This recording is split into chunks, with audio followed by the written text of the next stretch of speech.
Welcome to the Deep Dive. We're here to unpack your sources, give you that shortcut to being well-informed. And today, we're tackling something that feels, well, incredibly relevant. Living in this fractured world, you see it everywhere, don't you? Nation against nation, people against people, different cultures, rich versus poor, even language divides us. Our sources today actually trace this fragmentation way back to an ancient story, the Tower of Babel, a time when humanity was unified, then scattered.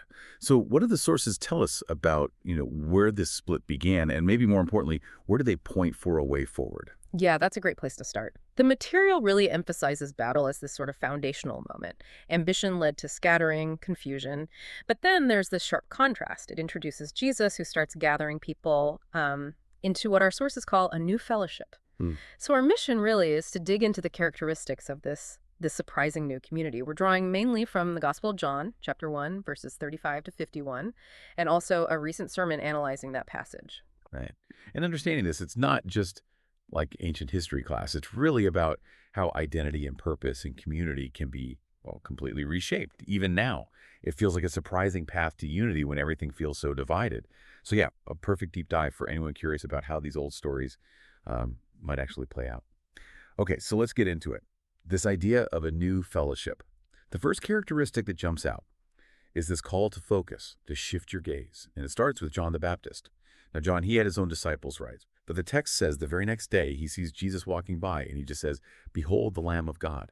That's not just, oh, there he is. It feels like a really profound redirection, telling his own followers where to look. He's not saying go follow. He's saying look. And that phrase, Lamb of God, is so loaded, it connects directly back to a really powerful story in the book of Numbers. Remember the Israelites grumbling?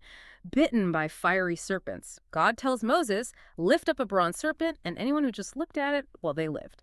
The parallel here is pretty clear. Jesus is presented as that Lamb of God, the one taking away the sin of the world.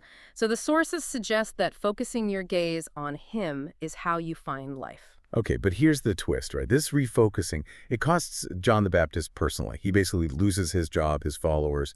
What does that tell us about this kind of shift? Well, it's a huge example of humility, isn't it, and purpose. John's whole ministry was about preparing the way, pointing to someone greater. Once Jesus arrives on the scene, John's role is kind of complete. He willingly steps back. His disciples move towards Jesus. It really makes you think, what might we have to let go of or, deprioritize if our focus genuinely shifts like that? That's, yeah, a challenging thought about John. Is there anything else maybe more subtle in the Gospel of John itself that reinforces this idea, keeping the focus off the messenger? Absolutely. And it's something easy to miss. The author of the Gospel, John the Apostle, he he deliberately never names himself directly. He always uses these indirect phrases like the disciple whom Jesus loved. Yeah. It's subtle, yeah, but it feels like a very conscious choice, making sure the spotlight stays firmly on Jesus, not on the storyteller. So bringing this home for you, the listener, Yeah. think about how often your focus just defaults inwards. We all do it, right? Can you believe what they did to me? Or maybe look at this mess I'm in. What our sources are challenging us to do is, well, take your eyes off yourself. Turn your gaze toward the person, the work of Christ.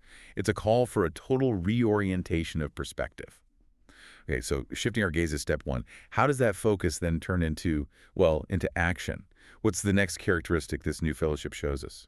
Right. The next one is about following in a faith. It's about the journey, maybe not just the destination. So Jesus turns, sees these two disciples following him, and his first question is really direct. What are you seeking? It feels like a bit of a test, Jesus often drew crowds, people wanting a show or maybe a handout. He seems to be probing their motives, or they're seeking him or just something from him. And their answer is fascinating. Rabbi, where are you staying?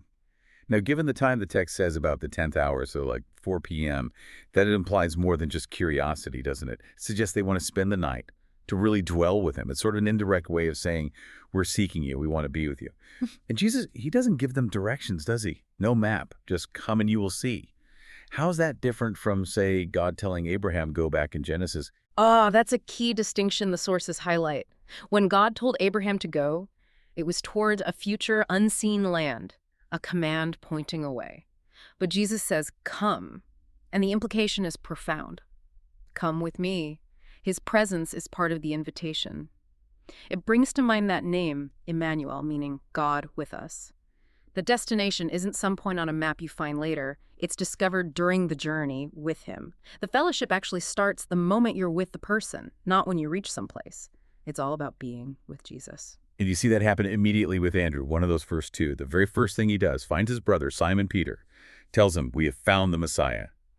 And just for clarity, Messiah means the anointed one, the Christ, the one they've been waiting for.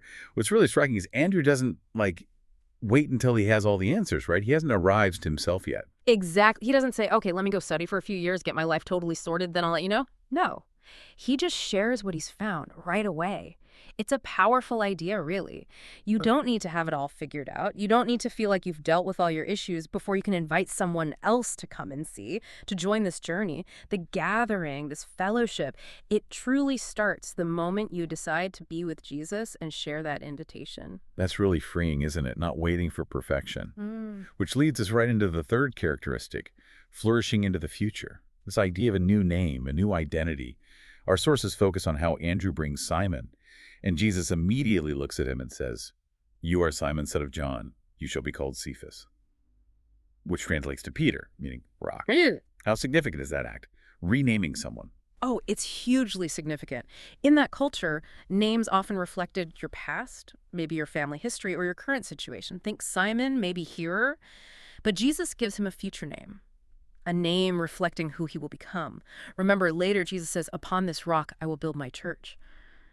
So it signals that in this new fellowship, your identity isn't locked into your past mistakes or what people have always called you, or even who you are right now. It's tied to this new potential, this new name given by Jesus. And the sources even connect this to a promise later in the book of Revelation about everyone getting a new name. It's really about becoming who you were ultimately meant to be. And this new fellowship, this identity, it seems surprisingly welcoming, even of, deep skepticism. Like when Philip goes and finds Nathanael, Nathanael's first reaction is just blunt disbelief. Can anything good come out of Nazareth? That feels so real, so human, doesn't it? We all have our own Nazareths, those places where people we've kind of written off already. Absolutely. It's that classic human tendency, right? Prejudging, dismissing something before you've really encountered it. But Philip's response is beautifully simple. Come and see. That's it. It just cuts through the argument. Sometimes, direct experience is just way more powerful than trying to debate someone into belief. And somehow Nathanael goes from that deep skepticism straight to belief. How does Jesus manage that turnaround so quickly, according to the sources? Well, Jesus' response is, again, surprising and very personal. First, he pays Nathanael this incredible compliment. "Behold, an Israelite indeed, in whom there is no deceit." It shows Jesus isn't put off by honest doubt. He welcomes it, actually, which contrasts sharply with how we might, push away people who question or struggle. It really underlines that this new fellowship should be a place where it's safe to be unsure, to have objections. And then Jesus reveals something only Nathanael would know. "Before Philip called you, when you were under the fig tree, I saw you." That moment of supernatural, personal insight, it just shatters Nathanael's doubt. He goes from skeptic to this profound confession, "Rabbi, you are the Son of God, you are the King of Israel." Wow, and then Jesus tops it off, promising Nathanael even greater things. He says, "Truly, truly, I say to you, you will see heaven opened and the angels of God ascending and descending on the Son of Man." Now, many of us might have heard of Jacob's ladder. What's the connection the sources are making here? Yeah, that connection is absolutely foundational. It points directly back to Jacob's dream in Genesis. Angels going up and down a ladder connecting heaven and earth. Jacob was so struck he named the place Bethel, which means house of God. The big reveal here, according to John's gospel, is that Jesus is the ladder. He is the connection point between heaven and earth. So the house of God, the ultimate destination we're all sort of seeking, isn't a building, it isn't a location, it's a person. It's Jesus himself. It ties everything together, doesn't it? Reinforcing that the whole point of the journey, the true end, is knowing and being with the person of Jesus.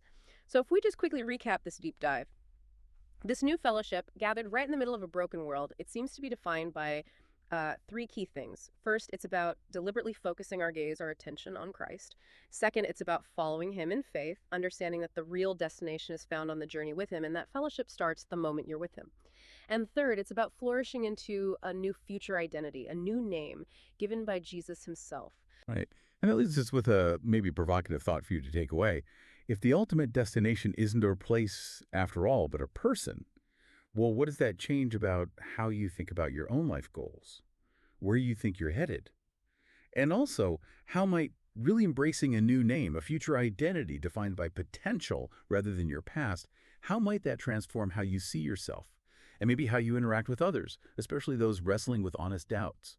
Perhaps, as Philip said, it's simply time for you to come and see for yourself.